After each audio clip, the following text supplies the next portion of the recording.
Wait for my voice to back up. Dun dun dun.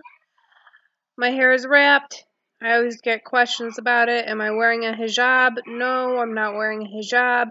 Although I wouldn't mind wearing one. I just have coconut oil and argan oil in my hair.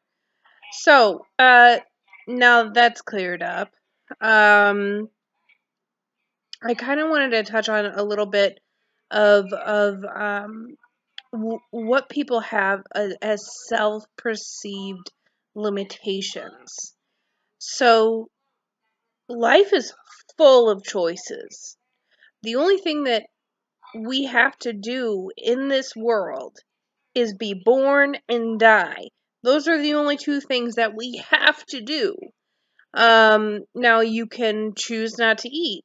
You're gonna die. You can choose to commit suicide. You're gonna die. You had no choice to be born because, your parents or, your parents decided to have a baby, or you were, born in a different way. So everything in life is a choice. I was called out on my shit. I talk a lot, and I talk a lot of bullshit. And I was called out on it, and I'm grateful because I always like being challenged. But recently I said, I had to change my username because of this. And the person said, "Oh, really? You had to?" And I was like, "No, you're right. I chose to.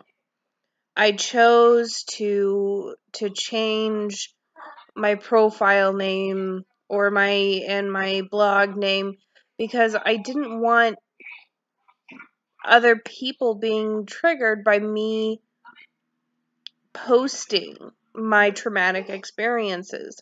I didn't want that.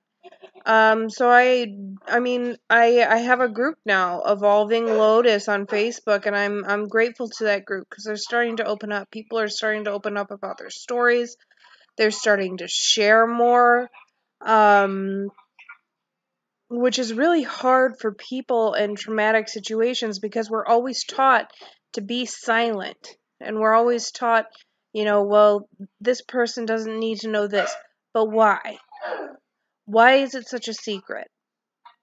Now, there are certain things that people don't need to know. They don't need to know about half the shit that goes on in my life. But life is a choice. You have choices.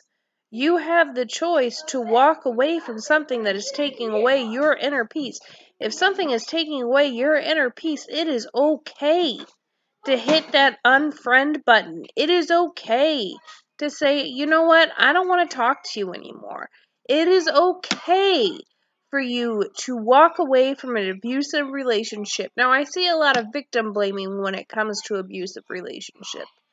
There was a subject about, I should have brought my fidget tool. I'm fidgeting with my glasses.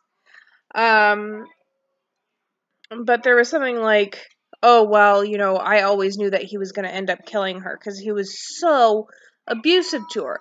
No, that's called hindsight bias. Thank you, psychology. But it's called hindsight bias. And then they always blame the victim. Well, why didn't the victim leave? Why didn't they choose to leave? I want you to look up what Stockholm Syndrome is. I want you to look up what battered partner syndrome is. Because these people don't feel like they have choices. They have been so normalized to violence, to psychological abuse. They have normalized it and they have made excuses for it over and over and over. And so it's hard for them to realize that they have a choice. We all have choices. I have choices. I have such a plethora of mental illnesses that are trauma based. I could go on disability. I choose to work. I hate taking medication, but I choose to take medication so that I can work, so that I'm not on disability and staying home all day, because I would go fucking bananas if I was there all day. Look, life is all about a mindset. You've got to have a mindset behind it. Now, that mindset has to be positive. And to have that mindset positive, you have to surround yourself with people that are lifting you up and you're lifting them up. If it is a situation where you are being brought down constantly while you're trying to elevate the other person, that's not a relationship. That's abuse. It's mental and psychological abuse. I am sorry, that is what it is. It is toxic friendships, it is toxic everything. So know that you have a choice in what you do in your life and what you do not do in your life. Just like what you have a choice in what you will accept and what you won't accept. I won't accept. I want to tell you something. Oh, okay. There was a lot of things in my, This is my son. it fell down. I think. Let me go check. Okay. You know, he didn't have a choice to be born with autism.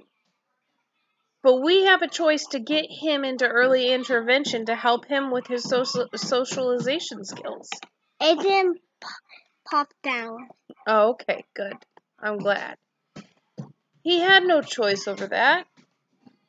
But we have the choice to be active parents and to push the school and to push his doctors and to create an ABA, which is applied behavioral analysis therapy, which is one of the best therapies for ASD, autism spectrum disorder. You know, to make our house into an ABA household. You know, we have these choices ahead of us. You just have to choose what you're going to do with your life. What do you want your life to look like in 10 years? In 10 years, I kind of want to be either, a human resource specialist getting people the help they need, or I want to be working with Americans with Disabilities Act. Thank you. I love you too. Because I want to give a voice to the people that are like me and like you out there that have trauma-based mental illnesses that you don't have a control over. To have a choice and to have a voice and to get rid of that stigma. And that's my Lazy Sunday video. So just remember, you have choices. You just have to choose what you're willing to and what you're willing not to accept. Talk to you later.